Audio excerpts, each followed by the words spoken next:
Bonjour à tous, on est toujours en direct du Salon des entrepreneurs de Paris. On continue les émissions, ça s'enchaîne, mais ça perd jamais en intensité. On va accueillir tout de suite notre prochain invité, il s'appelle Benjamin. Et vas-y, viens Benjamin, je t'en prie. Pas peur, ne sois pas timide. Bonjour Benjamin. Bonjour, alors je t'ai briefé, tu connais le défi, il va falloir que tu dessines ce que tu fais, dessine ta boîte. Tu as des craies juste là dans le mug SDE. Et tu as 30 secondes pour dessiner. Oui, on n'est pas une seconde près, hein, mais... Et on va essayer de deviner. C'est surtout Mathilde. Et vous, dans le public, vous pouvez essayer de deviner de quoi il s'agit. C'est un bonhomme qui réfléchit. Non, c'est plein de bonhommes, c'est plein de gens. C'est une foule. C'est un groupe. Ouais. Un groupe. Tu nous dis si on se rapproche ou pas, hein. Avec de l'argent. Un indice, financement, une foule. Mathilde, quand même. Bah, un financement. Crowdfunding. Le crowdfunding, merci. Ouais. Crowdfunding avec mon magnifique bravo. anglais. Plateforme de financement participatif en bon français. Alors, mais qu'est-ce que c'est le dernier dessin? Alors là, Benjamin, c'est quand on va trop loin, il se passe ça. C'est fallait s'arrêter juste avant. Non, je plaisante, bien sûr. Assieds-toi. Attends. Ah non, vraiment. On peut plus l'arrêter. Non, on dirait un clown. Je te propose de t'asseoir. Ouais, on m'a donné une chance de dessiner, je dessine. Benjamin T'as mis Vatine. des couleurs. Franchement, félicitations, c'est beau. Donc, ta boîte, c'est So We Found. Est-ce que tu peux nous en parler? Oui, alors So We Fund, Est-ce que tu peux nous dire d'abord comment on le prononce correctement, juste pour voir? Ouais, So We Fund. Ok. Ah, autant you. pour moi. Hein. Sorry. Ok. So We Fund, c'est une des principales plateformes d'investissement participatif. Vous connaissez le crowdfunding. Nous, on fait du crowdfunding equity, c'est-à-dire qu'on permet à tout à chacun d'investir dans les startups en échange d'actions. Concrètement, on finance ces startups qui sont innovantes. Et So We Fund, aujourd'hui, c'est un petit peu plus de 30 boîtes financées pour un peu plus de 30 millions d'euros depuis 2016. Voilà. Et c'est quoi l'avantage de cette méthode, en fait? Pourquoi elles viennent vers toi, ces boîtes? Alors l'idée, c'est que dans la chaîne du financement, aujourd'hui, un entrepreneur va avoir accès ou non à du prêt bancaire. Généralement, quand c'est une société innovante, il n'a pas accès au financement bancaire puisqu'il n'y a pas de comparable. Donc il va se tourner vers des acteurs que sont les financements publics, BPI France, Co. Mais à un moment donné, il va devoir trouver un petit peu de fonds propres. Et pour trouver ces fonds propres, il va se retourner vers soit des business angels, qui sont des individus, des particuliers, qui se sont regroupés généralement sous forme d'associations, qui sont d'anciens entrepreneurs. Et depuis peu de temps, maintenant, auprès de plateformes de crowdfunding en equity, puisque beaucoup de ces business angels ont accès à notre deal flow, ont accès à tout ce sourcing de projets où on fait une présélection pour eux et vont investir. Et la grande nouveauté, c'est que maintenant, le grand public peut investir. C'est-à-dire qu'un business angel, ça doit investir généralement une dizaine de milliers d'euros, 20 000 euros. Tout le monde ne peut pas investir 20 000 euros, mais tout le monde a envie de pouvoir soutenir et de participer à l'aventure d'une start-up. Et donc, nous, on peut le faire à partir de 100 euros. Et alors, comment vous les choisissez, ces startups que vous accompagnez? Est-ce qu'il y a un casting? Quels sont vos critères de sélection, si tant est qu'il y en ait? Oui, aujourd'hui, nous, on est une plateforme qui est réglementée par l'autorité des marchés financiers. Et dans le cadre de cet agrément de conseiller en investissement participatif, on a tout un programme de sélection, un processus de sélection qui équivaut généralement à celui des venture capital, mais en phase d'amorçage un petit peu plus tôt. Et ça veut dire qu'on va sélectionner, par exemple, sur 800 dossiers, on va sélectionner une vingtaine de dossiers par an. J'allais vous demander combien de dossiers vous recevez par an. C'est de l'ordre de 800 par an? C'est de l'ordre de 800 dossiers par an, ouais. Peut-être une question un peu innocente avant d'accueillir le reste de la table ronde, mais vu que tu es un peu un expert, j'ai envie de te demander quelles sont les possibilités qu'a une entreprise quand elle se lance de financement, justement. Est-ce qu'on peut faire, tu en as un petit peu parlé déjà, un petit panel des offres? Demain, mettons que je remonte une nouvelle start-up, en plus de So We Fund. Je vais d'abord aller voir mon papa, ma maman, ma famille, pour éventuellement qu'ils puissent me prêter ou me donner un petit peu d'argent. Je vais d'abord prendre mes économies. Je vais aller voir mon patron, c'est ce qu'on appelle tout ça, c'est la love money. Une fois que j'aurai pu amorcer un petit peu la pompe, je vais me retourner également vers des acteurs publics pour essayer d'obtenir un maximum de subventions, la région, BPI France et d'autres, Réseau Entreprendre qui peut faire des prêts d'honneur, Scientipo l'initiative, Wilco maintenant. Et une fois que j'ai réussi à commencer et à amorcer un petit peu la pompe, à prouver un petit peu le concept de mon entreprise, si ça se développe bien, je vais avoir besoin de financer ma croissance. Et pour financer ma croissance, là, je vais devoir me retourner vers des acteurs du private equity, du capital risque, qui vont prendre des risques en croyant en mon projet. Et là, vous avez un certain nombre d'acteurs que sont les business angels, que sont des entrepreneurs à succès qui sont plus ou moins reconnus, qui peuvent aussi investir chez vous. Et ce sont des business angels. Vous avez les plateformes de crowdfunding en equity, donc ces plateformes qui vont vous permettre de soulever des capitaux, de lever des capitaux auprès du grand public, de votre communauté.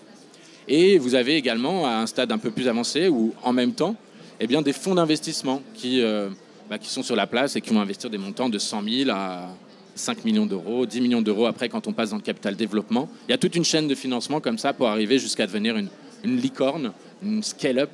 Et donc, il y a vraiment toute une chaîne de financement qui est bien maillée maintenant en France. Et justement, j'allais te demander, parce que je crois qu'il y a beaucoup de boîtes qui restent à l'état de business plan, faute de solutions de financement aujourd'hui en France. Quel regard, toi, tu portes là-dessus? C'est quelque chose que tu as constaté. On est comment en France en termes de solutions de financement quand il s'agit de création d'entreprise? Est-ce qu'on est la Startup Nation? Est-ce qu'on est la Startup Nation? Non, mais c'est vrai. Bien sûr. Donne-nous ta réponse. Aujourd'hui, le constat qui est l'écosystème du financement, c'est très très bien structuré ces dernières années, avec toutes les initiatives publiques et privées. Ça s'est vraiment bien développé ces 10 dernières années. Le problème, c'est vraiment à l'amorçage. On va voir si on ne va pas prendre un gros retour de bâton, parce qu'il n'y a plus d'avantage fiscal, il n'y a plus ce fameux ISF. Donc il n'y a plus cet avantage fiscal qu'avaient les particuliers pour pouvoir récupérer une partie de leur investissement. Leur épargne était en quelque sorte drainée vers l'investissement en capital. Et comme il n'y a plus cet avantage fiscal, on voit qu'il n'y a plus beaucoup de startups qui arrivent à lever facilement leurs premiers capitaux. Et c'est alors une opportunité pour des plateformes de crowdfunding comme nous, puisqu'on reçoit encore plus de dossiers, puisqu'ils n'arrivent plus à retrouver leur capital auprès de leur oncle d'Amérique qui pouvait mettre 50 000 euros et défiscaliser auprès de telle et telle connaissance. Donc on voit que c'est beaucoup plus difficile de faire son trou et de percer. Maintenant, il faut faire avec son environnement et une start-up. Moi, ce que je souhaite à chaque fois à chaque start-up, c'est de ne jamais avoir besoin de lever de fonds. Merci beaucoup Benjamin, je vois que tu es un vrai expert. Du coup, je vais changer de binôme. On perd un super accent anglais. Mais j'ai bien compris que j'étais trop sur ce plateau. Je te laisse Merci ma place, beaucoup. Benjamin, et je laisse mon micro. Oui, je veux bien. C'est sympa. Allez, viens à côté de moi, Benjamin. Et après être passé toi-même sur le grill, je me suis méchamment moquée de ton dessin. Tu vas pouvoir te venger sur les prochains candidats de la table ronde. Allez, j'ai envie d'accueillir, je vois qu'elle est un petit peu stressée, Adeline. Viens avec nous, bonjour, bienvenue. Bienvenue. Pas tout de suite un micro, je te propose d'effacer avec le bel effaceur. Il est par terre, voilà. Et de nous faire un beau dessin pour nous présenter ta boîte. Ah, elle a effacé mon dessin. Elle aurait pu le faire à côté. Hein. Elle aurait pu le faire en... Non, elle a eu raison. Bon, j'ai eu sa tête, elle disait que c'était pas une grosse perte. C'était pour la mettre à l'aise. Mais si. Alors, je vous propose vraiment de découvrir ce que c'est dans le public, parce que moi, je sais. Benjamin aussi.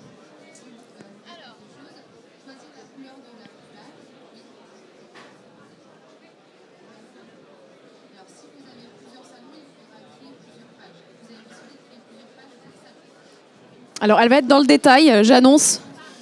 Plus que des cheveux. Sors, Adeline, sors, c'est trop... Un collier dans le public. Donc c'est ça? Qu'est-ce qui peut se passer avec un collier? Un collier. Quelle activité? Un collier. Des boucles d'oreilles, bon ça, voilà. Des bijoux, une marque de bijoux. Mais il y a un petit détail quand même. Tu vas nous en dire plus tout de suite. Je te propose de t'asseoir. Adeline Labouisse de Ginger.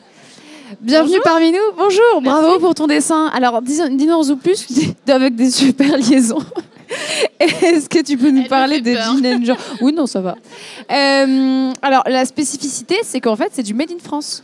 Exactement, donc Ginger Bijoux est une marque parisienne avec des bijoux faits à Paris, avec des prix tout doux, ce qui permet de pouvoir se faire plaisir, de faire plaisir assez facilement et de manière beaucoup plus fréquente pour pouvoir justement accumuler les petits bijoux sur soi. Ou, sur Parle bien dans le micro. Là, c'est mieux. Ah ouais, vraiment que ça touche le menton. Ok. Parfait. Mais t'as dit un prix doux, moi j'ai envie de te demander, parce que ça fait 2 fois que tu me le dis, prix doux c'est quoi en fait pour toi? Ouais. C'est quoi pour toi justement le prix doux? Ça dépend. Pour quelle bourse? Je ne veux pas révéler quel est mon budget, mais Alors, non, mais quand c'est tu as un petit cadeau à faire pour une meilleure amie, par exemple. une 50aine d'euros. Voilà. En fait, au niveau de la gamme de la collection, je suis sur entre 20 et 65 euros. Voilà, pile poil dans ma bourse, parfait. Voilà. T'as une question, Benjamin? Comment ils sont fabriqués? Alors, c'est du plaqué or. Je suis sur une ligne très fine, très épurée. Très peu de pierre parce que c'est pas forcément ce que je recherche. Et puis la pierre, il faut savoir que ça augmente. C'est ça qui augmente le prix du bijou. Donc voilà, du plaqué or, ce qui permet d'avoir des bijoux inoxydables et anti-allergie. Ce qu'on peut dire aussi, c'est que tu les portes en ce moment, donc on peut le voir à la caméra. Ça fait combien de temps que c'est lancé? Ça va faire 1 mois et demi. Ça fait seulement 1 mois et demi? Ouais.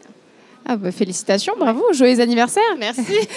On va fêter ça avec un nouveau candidat, Édouard de Convelio. Bienvenue, bonjour. Bienvenue. Je te propose de te prêter au jeu, tu connais. Hein. On va essayer de deviner aussi ta boîte en dessin.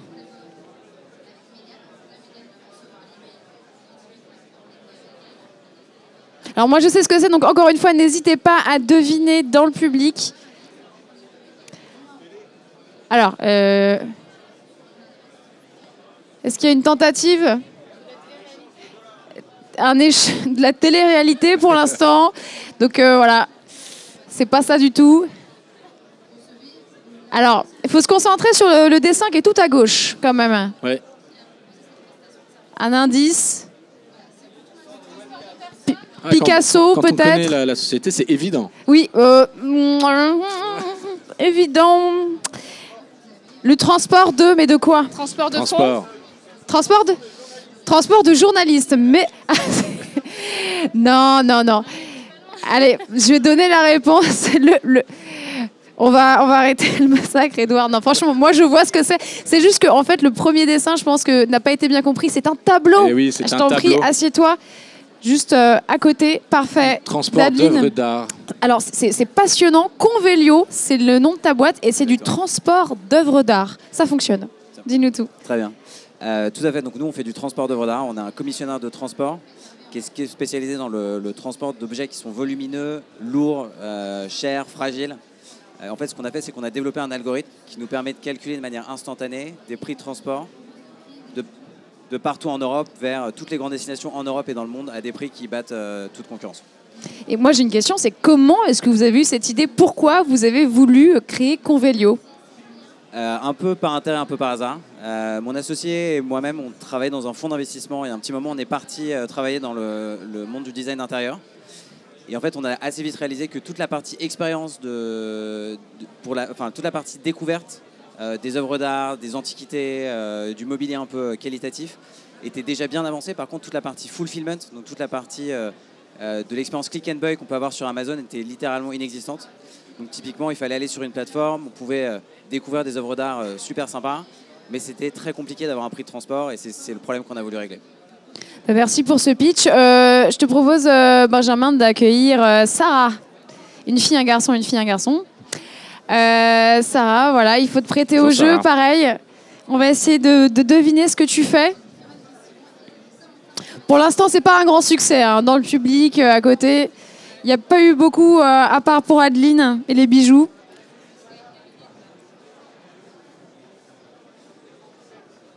Ah, c'est un ordinateur.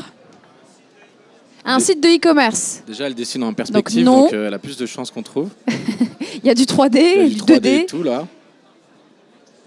Un robot. Bot. Ouais, bot, bah, c'est ça. Chatbot. Ah mais alors, Bravo. le truc le plus difficile a été deviné tout de suite. C'est Bravo, clair. félicitations. Sarah, je te propose de t'asseoir juste à côté d'Edouard ou d'Adeline, comme tu veux. Ah, elle a choisi, désolée. Petit changement de dernière minute. Je le prends pas mal. Alors, il y en a un des deux qui l'aurait pris mal. Tu vas nous parler de iData. Ouais. C'est ta société. Alors, iData, c'est un logiciel qui permet aux entreprises de faire par elles-mêmes des chatbots et des voicebots de manière très ludique, tout en ayant un gros côté protection de la donnée et des données clients et aussi des interactions, parce que notre logiciel, on peut le mettre chez le client sur leur serveur. Moi, je t'avoue que pour moi, tu parles chinois. Ouais, du coup, concrètement... Concrètement, c'est quoi un chatbot pour ceux qui alors, nous, c'est quoi qui un nous écoutent, qui nous chatbot? regardent? C'est un assistant conversationnel, un petit robot qui va venir parler aux gens, aux clients, mais aussi en interne dans l'entreprise. Donc, aux clients, ça va être vers du Facebook Messenger, du Google Home, par exemple. Hello Google, ça, il faut pouvoir le créer. Il faut que les entreprises puissent être sur Google. Et ça va être aussi côté à l'intérieur de l'entreprise, sur du Slack, sur du Skype, for entreprise, et d'autres. Et des pages web. Est-ce que c'est les petites pages qui viennent en bas des sites qui nous embêtent aussi un peu des fois? Des pop-up. Nous, notre idée, c'est qu'en fait, l'entreprise va créer une seule fois son bot et ensuite, elle va pouvoir le déployer là où elle est présente. Donc, soit dans cette pop-up, soit dans Google Home, soit partout. Voilà. Ça marche. Bon, on va tout de suite accueillir notre dernier intervenant, c'est Grégoire. Allez, viens parmi nous, Grégoire. À toi de dessiner. Et là, il va y avoir du level, je pense. Tu as un fan. C'est ton père, ton frère, peut-être. Il a ramené sa famille. Alors, je vous propose encore une fois de deviner dans le public. Je pense que ça va être facile, quand même, là. Il a choisi le rose. Alors, j'ai peut-être parlé trop vite. Peut-être que ça va pas être facile. Il va peut-être falloir se concentrer. Alors, même moi, je sais ce que c'est. Et j'avoue que là... Le produit en croix.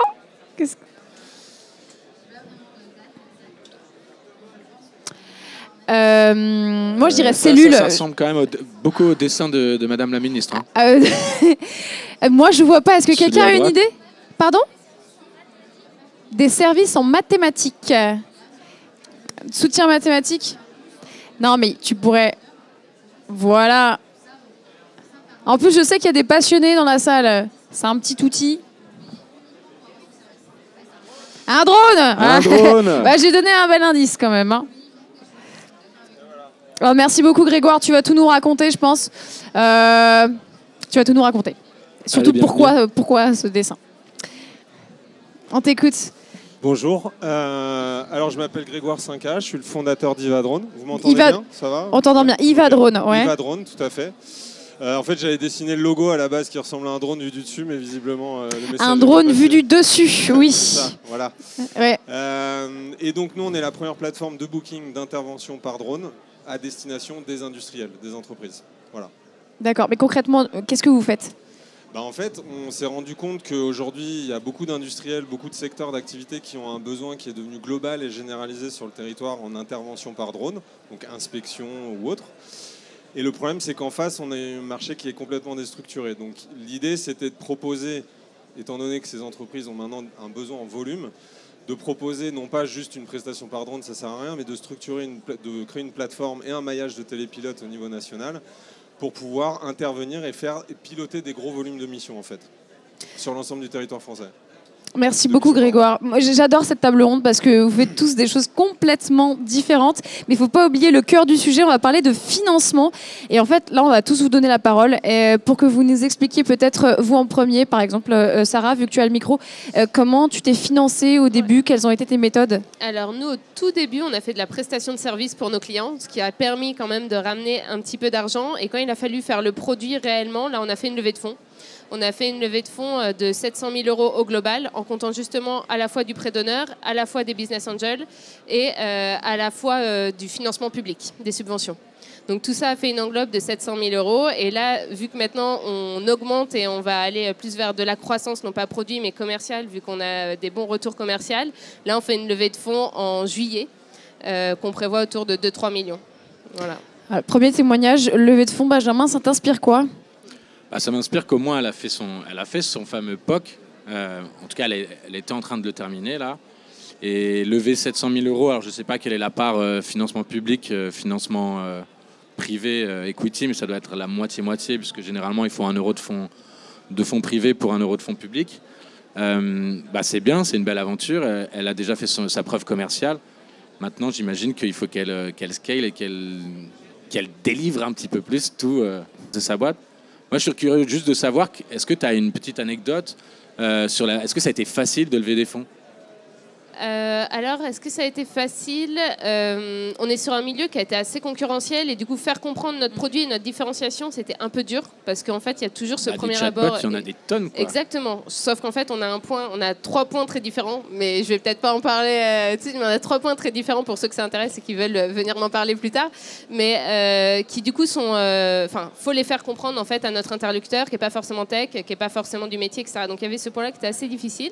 Et après, l'autre point qui est un peu difficile, c'est le fait que je sois aussi une femme. Donc ça apporte plein d'avantages, aussi des points négatifs. Et on a eu pas mal d'anecdotes au sein de l'entreprise sur ce fait-là, où une fois, il y a un business angel qui a attendu que je parte à cause d'un call pour dire à mes 2 associés mais vous êtes bizarres, vous les hommes de vos jours, à s'associer à une femme.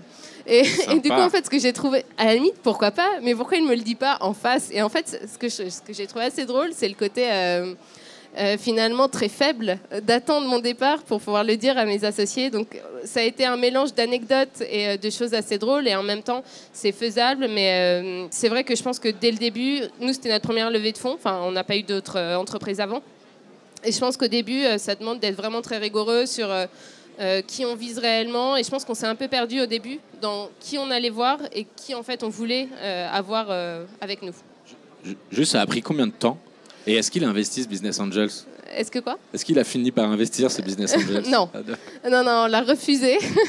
Non, et on a refusé aussi, en fait, c'est ça qui est drôle, c'est qu'on a refusé, en fait, on a eu une proposition de la globalité de la somme qu'on voulait par une SS2I qui, en fait, proposait une entreprise de services en informatique qui proposait, en fait, des conditions, en fait, on avait l'impression d'être sa filiale, quoi. Enfin, à terme, c'était ça. Et en fait, ça, c'est arrivé au bout de même pas un mois de recherche. Et je pense qu'en fait, c'est là où je pense que si on veut trouver les bonnes personnes, alors qu'on est au début, ça prend quand même un certain temps. Et nous, ça a duré à peu près 4-5 mois. Ah oui. On va peut-être passer à Adeline parce que je trouve ça très intéressant ton témoignage parce que ta boîte n'a que 1 mois et demi. Du coup, t'es en plein dedans, toi, j'imagine. Alors moi, je suis en plein dedans. C'est ma 2e société. La première société, je l'avais créée il y a 15 ans. C'était plutôt dans l'événementiel. Alors, moi, je suis un profil solo. Ça veut dire que je ne suis pas dans une mentalité d'association. Peut-être que j'évoluerai parce qu'on peut tout à fait changer dans nos visions et dans nos stratégies. Donc c'est vrai que moins je délègue, plus je fais, plus c'est difficile, effectivement, plus ça prend du temps, mais la fierté et l'acquisition en compétences, etc., est quand même beaucoup plus importante. Au niveau du financement, alors moi je ne peux pas vraiment me comparer à vous parce que quand même ma structure et mon produit est quand même beaucoup plus petit et moins compliqué, a moins besoin de financement. Moi, ma problématique, ça va être mon BFR, typiquement. Et puis l'investissement de départ, ça a été par exemple du packaging parce que en plus du bijou, j'ai tout un univers de marques que je voulais offrir et que je veux toujours offrir. Et une offre qui va au-delà du produit en lui-même, c'est le packaging, c'est la sensation, enfin c'est tous les sens aussi que je voulais utiliser. Ce packaging-là, ouais, ça a été le plus compliqué pour moi dans la création de la société, déjà pour trouver le fournisseur, la négociation des prix, le cahier de charge qui était plus ou moins bien élaboré au début. Et puis, c'était pas mon métier de base, parce que moi, mon métier de base, c'est le marketing. Donc bon, ça, c'était un peu plus dur. Mais finalement, j'ai commencé par du financement personnel. J'ai mal intuité pour mon capital de départ. Alors ça, c'est la première erreur que j'ai pu faire. J'en ferai d'autres, j'imagine. Mais le capital de départ, ouais, j'aurais dû voir un peu plus grand. Du coup, pourquoi? Parce que le capital social ou juste la somme d'argent que tu as investi au début? La somme d'argent au début. Ouais. Mais tu peux en remettre de l'argent. Si J'en ai remis, mais en fait, au lieu de faire des allers-retours comme ça, intercompte, on va dire, et je me serais sentie plus sereine en me disant bon, c'est bon, je peux y aller un peu plus large. Au lieu de me dire, bon alors il te manque tant, est-ce que toi sur ton perso tu vas pouvoir suivre derrière? C'est à ce niveau-là. Ensuite, moi ma stratégie c'est pendant 1 an et demi de faire avec mes fonds propres. Quand je dis propre, c'est moi perso, c'est pas l'entourage, c'est pas la famille. Ça va être plutôt au niveau des compétences, mais techniques et non pas financières. Et c'est pour ça que je commence petit, je suis en mode test and learn en permanence. Je sème beaucoup de choses sur mes différents canaux de vente parce que j'en ai différents. J'ai pas que du e-shop, j'ai du physique. J'ai aussi du parallèle avec une société de réseau que je suis en train de monter, donc c'est très varié. Mais c'est vrai que la contrainte, ça va être souvent, j'entends, mais Adeline, c'est chouette, c'est génial ce que tu fais, mais est-ce que tu penses que tu pourrais pas compléter en termes de références produits pour élargir ta gamme? Après, c'est un choix de départ. Je propose, je vois ce qui marche aussi, ça me permet de savoir quels vont être les best-sellers. Et puis, pour moi aussi, le choix tue le choix. Donc, je préfère garder ma cliente, lui proposer une sélection et voir au fur et à mesure. Pareil, pourquoi Non, on reste là, nous, tout va On a bien. déjà commencé, Ça c'est se bon. passe ici. pourquoi tu ne fais pas aussi des bijoux en argent? Et pourquoi que du plaqué or? Parce que le plaqué or, d'abord ma cible, c'est un marché parisien et ensuite un marché français plus provincial. Et on est plus sur de la couleur dorée que de la couleur argent. Et on va faire step by step. Je suis dans cette stratégie-là et de cumuler les actions qui vont me rapporter du cash, qui vont me permettre de réalimenter ces actions-là au fur et à mesure. Voilà. Édouard, il y a Adeline qui a quelques regrets. Est-ce que vous avez des regrets avec Convelio sur la façon dont vous êtes lancé sur le financement ou au contraire, ça s'est bien déroulé? Nous, c'était pas la première boîte qu'on montait. Également. Donc, on avait déjà fait ces erreurs dans le passé. Et vous les avez refaites encore ou... Non, je pense que cette fois-ci, ça s'est mieux passé. Tant mieux. Tant mieux. Voilà. Pardon? On a moins souffert, ouais. Non, en fait, on a commencé, nous, avec... on a fait ce qu'on appelle un pré-seed. Donc, c'est un tout petit round au début avec notre ancien boss et un business angel. Et on savait qu'on allait avoir besoin de plus que ce qu'on estimait. Donc, on a calculé de combien on avait besoin. On a multiplié ça par 1,5 en se disant, OK, on est comme ça, on aura 50% de plus au cas où. Et au final, c'est ce qu'il faut faire. Je pense que tous les entrepreneurs sont de manière générale très optimistes. Il faut savoir le réaliser et du coup ajuster les besoins de financement en fonction de ça. Est-ce qu'il faut être optimiste en termes de financement? Toi, tu es comment avec la plateforme? Il faut être un peu optimiste quand on est entrepreneur, puisque sinon... Mais il y a beaucoup de stress. Justement, au niveau du financement, il y a beaucoup de pression et de stress à gérer. Un entrepreneur... nous, on est sans cesse, et c'est pour ça ce que disait Édouard, parce qu'il était de l'autre côté de la barrière avant.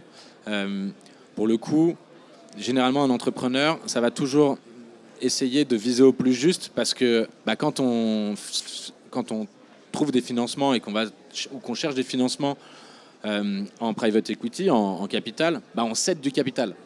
Donc, par définition, on cède un petit peu les parts de son gâteau. Et l'idée, c'est d'en céder le moins possible. Et donc, on se dit, mon besoin de financement, il est de temps. Et après, c'est une histoire de négociation, il est de temps, mais il ne faudrait pas que je demande beaucoup plus que ça, parce que sinon, j'aurais peut-être pas assez de parts. Et là, ce qui a été smart et ce qu'il vient de dire, c'est il a juste, comme il était de l'autre côté de la barrière, il a dit, je sais que ce qu'on nous demande, c'est pas suffisant, ou c'est peut-être suffisant, mais on va prévoir une petite poche, et parce qu'il y a toujours des petits aléas quand on est entrepreneur, qui font que pour des questions de timing, des questions de fournisseurs, on a besoin d'un petit peu plus. C'est surtout qu'on a tendance à vachement oublier qu'on va faire des erreurs et que ces erreurs coûtent de l'argent, et je pense qu'il faut s'en souvenir.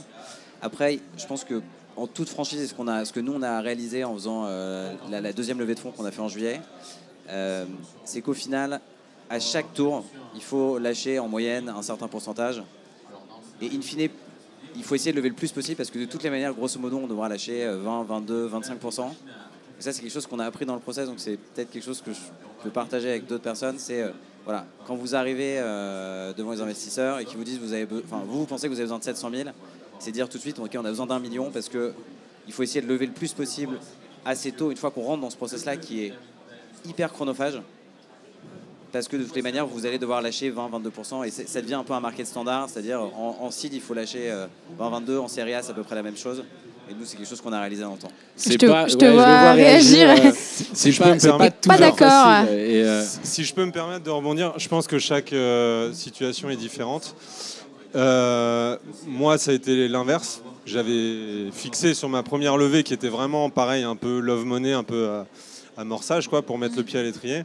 Il y a aussi dans un projet d'entrepreneurial, il y a un momentum, ce que j'appelle un momentum. Si vous le loupez, vous n'allez pas faire ce que vous avez prévu que vous alliez faire. Donc moi par exemple sur ma première levée que j'ai fait avec ce WeFund, et j'en ai une deuxième en cours sur ce WeFund, j'ai décidé de m'arrêter à 140 000 euros. J'avais visé 250. Pourquoi? Parce qu'il y avait un momentum. J'avais des clients derrière qui étaient prêts à y aller et moi j'avais besoin de cet argent pour pouvoir démarrer. Donc j'ai décidé de lever moins. Donc du coup je fais une deuxième levée un peu plus tôt que prévu. Mais au moins, j'ai pu mettre le pied à l'étrier et aujourd'hui, j'ai une traction. La traction commerciale que je cherchais à avoir, je l'ai. Et si j'avais attendu 3 mois de plus, c'était mort. C'était fini. J'aurais certainement loupé le coche. Ce qu'on n'a pas dit, c'est que tu es sur la plateforme de Benjamin. Quel hasard! Voilà, est-ce que tu veux nous... Mais c'est dingue! Est-ce que tu veux nous en parler un petit peu du coup est-ce que ça vaut le coup vraiment? Alors, déjà tu peux dire la vérité. Quand j'ai démarré, moi, le projet Ivadrone, j'avais rien, mis à part moi, mon bagou peut-être, et une présentation. J'avais rien du tout. Et je venais de m'associer avec mon CTO qui a développé la plateforme. Mais il n'y avait rien. Et c'est le seul à avoir cru en moi, avoir cru au projet. Et ils ont bien regardé le projet, ils étaient intéressés. Et ils ont dit, bah, on y va. Donc j'ai monté la société en lançant la campagne. Et je lui ai promis, je lui ai dit, si je fais cette levée, la seconde, je la refais avec toi. Voilà, donc je tiens parole. J'aimerais bien on n'a pas encore énormément de temps, mais est-ce que vous avez un conseil à donner chacun, peut-être Sarah, pour commencer, aux entrepreneurs, aux futurs entrepreneurs qui sont en train de se lancer justement sur ce moment un peu stressant du financement, un conseil, une erreur à ne pas commettre? Alors c'est facile à dire, mais je pense que c'est une erreur vraiment à pas connaître. C'est justement ce besoin d'argent qui peut faire basculer et accepter des conditions qui ne sont pas forcément favorables. Ne pas tout accepter. Exactement. Quoi. Mais c'est facile à dire, alors que quand on est à la fin et qu'on est prêt là du coup à se dire bah, c'est la mort ou j'accepte. Voilà. Mais en fait c'est bien, je pense, de s'y prendre vraiment à l'avance pour pouvoir s'offrir la possibilité d'attendre quelqu'un ou une entreprise de plus favorable, quoi, enfin de plus bienveillante. Adeline, ce qu'a vécu Sarah, c'est vraiment intéressant parce qu'elle a dit tout à l'heure, c'est qu'elle a refusé un gros investisseur, et ça, il faut le souligner dans une levée de fonds. Il faut du courage pour ça. Hein. Non seulement il faut du courage, mais tout est lié à la condition, c'est que si on veut aller plus loin et développer son entreprise vraiment loin et de manière indépendante, c'est difficile de faire entrer ce qu'on appelle un industriel aussitôt. Et ça, ils l'ont compris, et je pense que c'est ce qui va les emmener loin. En tout cas, je leur souhaite. Adeline aussi, la même chose. Dans une plus petite mesure, c'est la fameuse marge que tu évoquais tout à l'heure. Et c'est vrai que on a une idée au début de combien il nous faut concrètement pour créer sa boîte. Mais c'est vrai qu'il y a tellement d'aléas que se rajouter une petite marge, c'est plutôt appréciable. C'est ton conseil, les garçons? Oui, le premier point était effectivement très juste. Il y a clairement une question de timing. Pour nous, je pense, objectivement, il y a aussi une vraie problématique d'exécution. Donc, avant même de créer la boîte, il faut bien penser à l'approche qu'on va prendre pour développer le produit. Donc, d'aller très vite sur le développement d'un premier produit, d'itérer très vite avec les clients, d'avoir très vite des clients qui sont prêts à payer pour le service. Idéalement, après, ça dépend bien sûr des industries. Dans les industries opérationnelles comme la nôtre, c'est probablement plus facile que dans la biotech. Mais voilà, c'est quelque chose. Le fait d'aller très vite, de développer le chiffre d'affaires très rapidement, c'est ce qui va permettre de lever et de donner tous les arguments. De un, parce que les startups en question n'auront pas nécessairement besoin de financement de manière immédiate, mais aussi parce qu'au final, les investisseurs, la première chose qu'ils regardent, c'est le top line, c'est le chiffre d'affaires. Et après ça, c'est ce qu'on appelle dans le milieu les unit economics. Donc, pour chaque vente qui a été faite, combien est-ce que la startup arrive à générer. Et je pense que ça, il faut bien le définir avant de commencer et pas essayer de trop disperser, vraiment se focaliser sur son produit et grossir le plus rapidement possible. Et est-ce qu'entre la première et la deuxième levée de fonds, vous avez respecté votre business plan et c'est les mêmes investisseurs qui sont rentrés aussi au capital? Alors, on a respecté le business plan. On était même surpris, pour être honnête. Je pense que ça arrive à peu près jamais. Donc, c'était une très bonne nouvelle. On n'a pas les mêmes investisseurs. Ils ont proposé de réinvestir. Nous, on a décidé de partir avec un fonds et d'autres business angels pour élargir un peu le panel et la typologie d'expérience. Mais voilà, c'était notre choix à nous et on est content avec ça. Excellent. Grégoire, un conseil aux entrepreneurs qui se lancent, les erreurs à ne pas commettre? Alors, il y a un article sur le blog de SoWeFund qui est sorti il n'y a pas longtemps. Perds pas une occasion, hein. Une question. Je vous invite à y aller. C'est ça. Alors, moi, le premier conseil que je donne, c'est qu'il ne faut surtout pas trop réfléchir. Quand on a une idée, il faut y aller, parce que sinon, on peut vite prendre peur de ce qui est en train de se passer. On a des conseils assez contradictoires, mais c'est intéressant, je trouve. Il faut juste y aller. Alors même s'il faut très bien préparer le business plan, il faut faire les choses dans l'ordre. Il faut savoir où est-ce qu'on va. Mais par contre, après, il faut foncer, quoi. Faut pas trop réfléchir. Parce que si à un moment donné, on prend un peu de recul sur le truc, on va se dire, oula, qu'est-ce que je suis en train de faire? Est-ce que je suis à côté de mes pompes, etc. Si vous avez une conviction au fond de vous et que c'est le bon business, faut y aller. Faut y aller, même si certaines personnes, au départ, vous disent, non, c'est peut-être pas ça qu'il faut faire, tu te plantes, faut y aller. Mais il faut rester à l'écoute, bien évidemment, des sages ou des gens qui ont eu l'expérience. Ça, il faut toujours écouter. Voilà. Et j'ai l'impression qu'il y a 1001 façons de faire. Benjamin, je te laisse un peu le mot de la fin. Du coup, quel conseil, toi, tu as envie de donner? Moi, j'ai envie de donner aux entrepreneurs parce qu'aujourd'hui, c'est la fête de la levée de fonds. Franchement, tout le monde a envie de lever des fonds. Et on a quand même un contre-exemple ici. Mais tout le monde a envie de lever des fonds parce qu'il y a beaucoup d'argent en ce moment sur le marché français. Il y a beaucoup de liquidités. On ne sait pas trop où le placer. Et il y a une vraie lame de fond sur l'entrepreneuriat. Moi, j'ai envie de recommander aux entrepreneurs de faire tout leur possible pour développer un maximum leur entreprise sur leurs fonds propres, de développer un maximum leur entreprise sans céder de capital, alors que ce n'est pas dans mon intérêt. Hein, j'investis dans les startups. Mais pour le coup, l'idée, encore une fois, et ce sera le mot de la fin, c'est penser à votre chiffre d'affaires. Plus vous ferez de chiffre d'affaires, plus vous valoriserez votre entreprise. Et plus tard, vous pourrez lever des sous, mieux vous vous porterez, puisque plus gros sera la part de votre gâteau. Et en plus, vous serez indépendant. Allez chercher du non dilutif aussi. C'est ce que tu dis, en fait. Un maximum. Et puis, on est en France, exactement. Ça, c'est un très bon conseil. On est en France. On a la chance d'avoir un écosystème hyper bien structuré. Et il faut aller chercher un maximum d'argent auprès des BPI France, subventions et régions. Avant de vous laisser partir, je crois qu'on a des candidats pitchers. Thomas. Ouais, j'ai l'impression que vous n'avez pas eu assez de pitch pour la journée. Jamais assez. Il y a Emilia qui est avec nous, qui va se prêter au jeu du Pictionary. Et il y a d'autres candidats derrière que je reconnais dans la foule. Et ben, vous allez vous rapprocher de moi. Ouais. On rappelle le jeu. Mais oui, alors là, on va vraiment pouvoir rigoler. Il faut essayer de deviner. Pour le coup, on ne sait vraiment pas de quoi il s'agit parce que là, on a quand même des petits indices parce qu'on se connaissait. Là, il faut vraiment essayer de deviner. Vous avez un micro. Quelle est la boîte? Quel est le projet? Quelle est l'idée derrière ce dessin? Une femme. Un bonhomme. T'as pas... Est-ce que c'est dans la beauté? Non, c'est pas dans la beauté. Les vêtements. C'est dans les vêtements. Sous-vêtements? Non, vêtements. Non. Alors, qu'est-ce qu'ils ont de spéciaux, ces vêtements? C'est une femme chaise. Elle a 4 pieds. C'est pour le sport. Des vêtements de sport. C'est ça? Bah, tu vas prendre un micro. Hop, j'ai oublié ton prénom. C'est des vêtements de sport. Alors, dis-nous tout. C'est de vêtements de sport. Parle bien dans le micro. Ouais. C'est une marque de vêtements de sport écologique, femmes. D'accord. Pour l'instant, je commence tout petit. Je commence par une collection femmes. D'accord. C'est une marque de sport écologique. Et en fait, c'est quelque chose que je commence vraiment tout petit avec mon propre investissement et le courage de mon compagnon de me suivre dans cette aventure. En fait, je suis brésilienne et quand je suis venue en France, toutes les fois que j'allais à la salle de sport, les gens me demandaient « Mais c'est très bien votre brassière ou c'est très bien votre legging où vous avez acheté ?»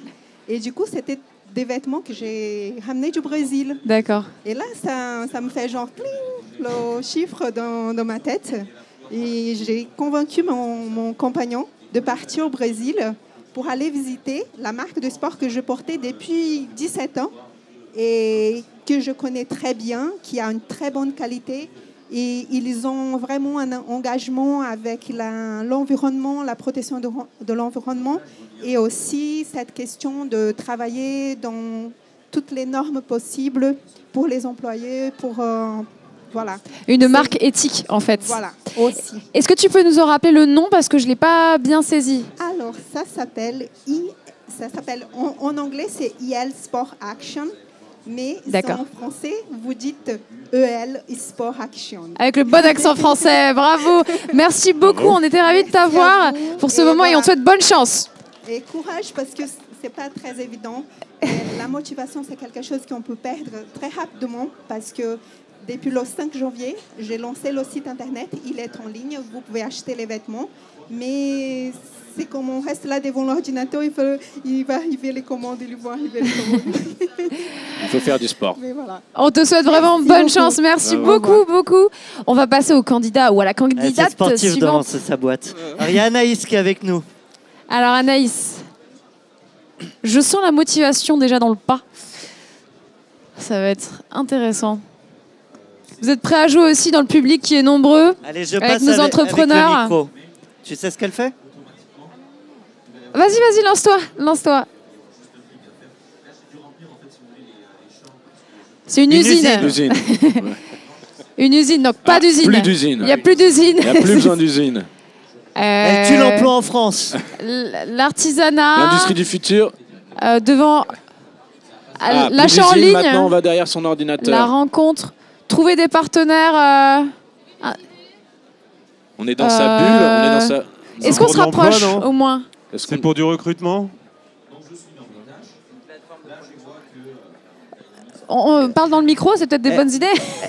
Elle m'a demandé tout à l'heure si elle avait le droit Plateforme pour d'écrire. trouver des usines. Je lui ai dit non.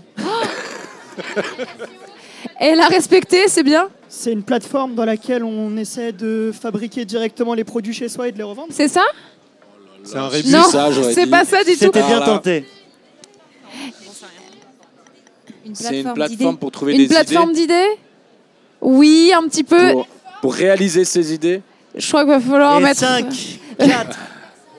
Les idées contre les talents ou les personnes ou les compétences. Oui. Elle hoche la Et- tête, oui. Non, Trouver des associés, j'entends. Des- C'était la des dernière collaborateurs. Bon, je pense proposition qu'on du se rapproche. public. On te rend le micro. on a vraiment envie de savoir là du coup. 30 petites secondes de pitch. Je rappelle quand même les règles. 30 secondes de pitch. Comme ça, on peut te poser une ou deux questions. Non, bah, Ah bah voilà. moi, je préférais qu'on laisse le micro aux animateurs. Alors, on est Live Mentor, on est une école pour entreprendre. C'est très dur à dessiner.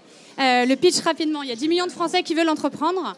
Pour réussir, pour entreprendre, il y a besoin de 3 choses. Il y a besoin de réseau, il y a besoin de coaching, et il y a besoin de compétences concrètes. Il y a des solutions qui existent pour ça. Elles sont très sympathiques, ça s'appelle les incubateurs, ça s'appelle les VC, ça s'appelle les réseaux des grandes écoles. Le problème, c'est que ces solutions, elles concernent 1% des personnes. Le problème, c'est que 10 millions, c'est pas 1%, il y a beaucoup de choses à faire avec les 99% autres. Nous, notre solution, c'est l'executive MBA des 99%. Ce qu'on fait, c'est accompagner at scale des entrepreneurs sur ces 3 thématiques. Et on le fait de 3 façons. On a une plateforme qui nous permet de donner accès à ces 99% à du coaching de qualité, avec des mentors qu'on sélectionne, qui sont accessibles via un Doctolib du coaching interne. On a les compétences. Elle respire pas. Elle respire pas. Les compétences qu'il faut savoir, les compétences du dernier kilomètre et un réseau de 4000 entrepreneurs qui leur ressemblent, qu'on anime et qui leur permettent de trouver le réseau qu'ils n'ont pas forcément eu. Bravo.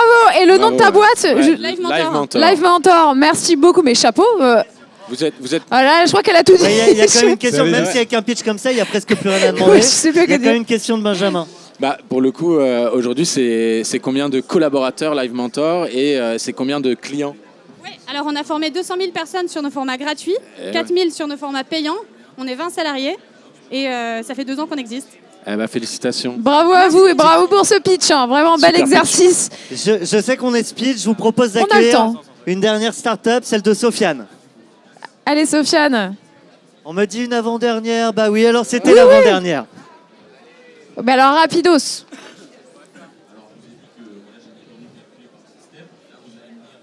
Alors, Sofiane, on va essayer de deviner. Le public peut toujours jouer.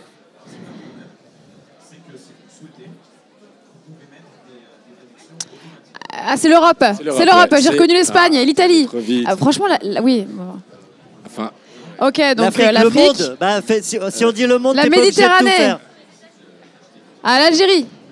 Bon, ok. Algérie, Marseille. Traverser la Méditerranée. Du ferry.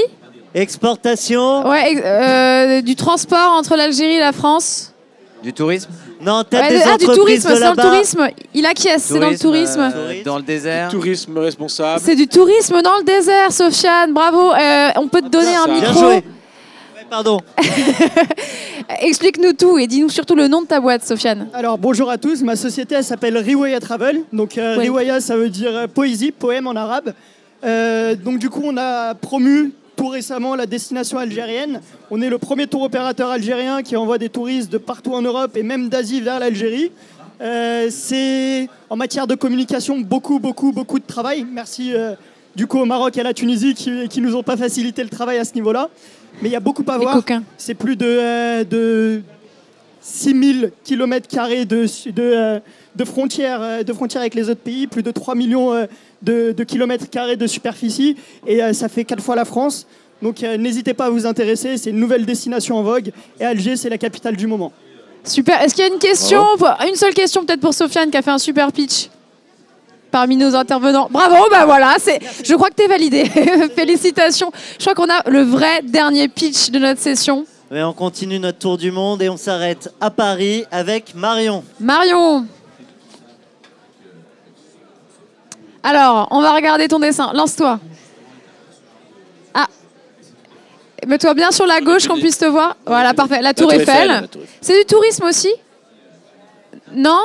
C'est la découverte de Paris. Elle organise des voyages sur la Tour Eiffel. Des cartes postales, des photos. Non, pas d'appareil photo.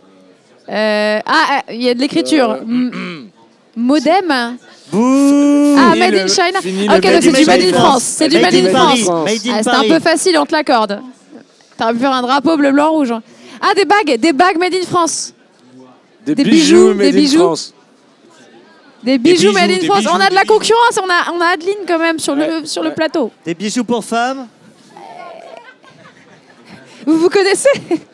Non? Eh ben, ce sera l'occasion. Voilà, ma maman aussi fait des bijoux. Il y a beaucoup d'intensité dans le dessin. Alors, des colliers, c'est ça? Et on a deviné, je crois. Tu peux nous expliquer, Thomas va te passer le micro. Et c'était la dernière 30 secondes parce que ça râle derrière.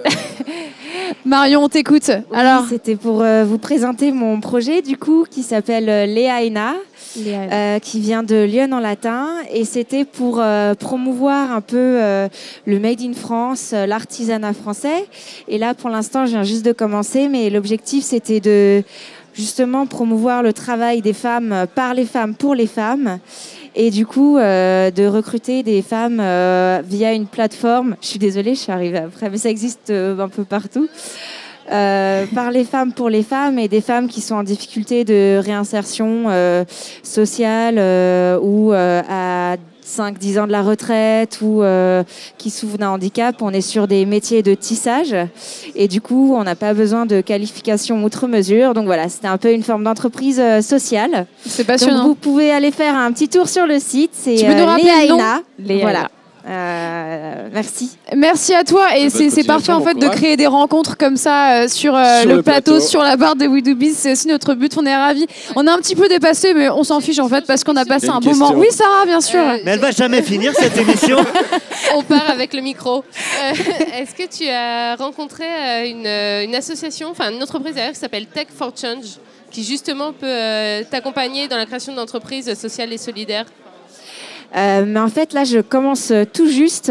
Donc, je voulais déjà voir le succès des bijoux, voir comment ils fonctionnent avant de recruter pour, en fait, peut-être pas avoir une pérennité justement dans le business plan en termes d'emploi, alors que c'est l'objectif. Hein. Et du coup, mais j'ai beaucoup travaillé dans les secteurs de l'ESS et de recrutement et tout ça. Donc, j'ai quelques... Mais oui, c'est une bonne piste aussi. Merci. Merci beaucoup. Bravo. Je voulais juste quand même tous vous remercier. Grégoire d'Ivadrone, Édouard de Convelio, Adeline avec les bijoux Ginger, Sarah Dideta et bien sûr mon co-animateur Benjamin Devatine. Merci à tous. On se retrouve dans 5 minutes. On se retrouve dans 5 minutes. À tout de suite.